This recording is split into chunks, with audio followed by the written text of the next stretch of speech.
দীর্ঘ 17 বছরের নির্বাসিত জীবনের অবসান ঘটিয়ে আগামীকাল 25 ডিসেম্বর দেশে আসছেন বিএনপির ভারপ্রাপ্ত চেয়ারম্যান জনাব তারেক রহমান। আর এই আগমনকে ঘিরেই কিন্তু রাজধানীর পূর্বাচল 300 ফিট এলাকায় একটি সুবিশাল মঞ্চ প্রস্তুত করা হয়েছে, যেখানে হাজার হাজার লক্ষ লক্ষ নেতাকর্মী কিন্তু বিএনপির ভারপ্রাপ্ত চেয়ারম্যান তারেক রহমানকে বরণ করে নেবেন।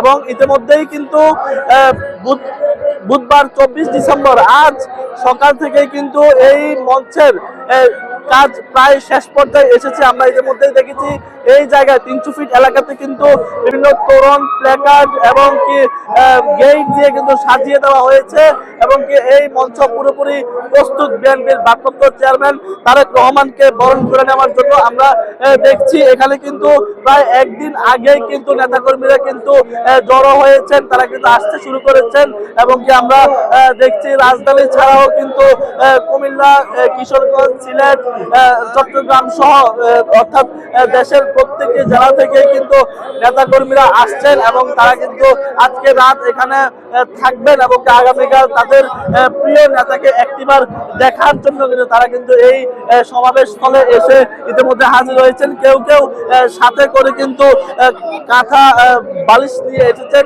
এবং রাতে তারা এখানেই এই মঞ্চেই কিন্তু তারা শুয়ে পড়বেন বলে আমাদেরকে কেউ কেউ জানিয়েছেন। আমরা সরাসরি দেখছি সেই সুবিশাল মঞ্চ, অর্থাৎ এই মঞ্চে কিন্তু তারেক রহমান সর্বপ্রথম যে আগামীকাল দুপুর 11:50 কিন্তু জনাব তারেক রহমানকে বহনকারী বিমানটি হযরত শাহজালাল আন্তর্জাতিক বিমানবন্দরে অবতরণ করবেন এবং সেখান থেকে একটি সংক্ষিপ্ত সংবর্ধনা শেষে তিনি কিন্তু সরাসরি এই পূর্বাঞ্চলের 300 ফিট এলাকার এই মঞ্চে আসবেন এবং তাকে এখানে কিন্তু বরণ করে নেওয়া হবে এবং এরপর তিনি কিন্তু এখানে ভাষণ রাখবেন আমরা যেমনটি জেনেছি এবং কি এটি ঘিরে কিন্তু আজকের এত আয়োজন। এছাড়াও যদি একটু নিরাপত্তার বিষয়ে বলি, নিরাপত্তা কিন্তু প্রায় 3 স্তরের নিরাপত্তা কিন্তু এখানে দেওয়া হয়েছে এবং কি আমরা সকাল থেকে দেখছি পুলিশ এবং কি পুলিশ র্যাবের পাশাপাশি সেনাবাহিনী কিন্তু টহল দিচ্ছেন এবং বিভিন্ন পয়েন্টে পয়েন্টে পুলিশের চেকপোস্ট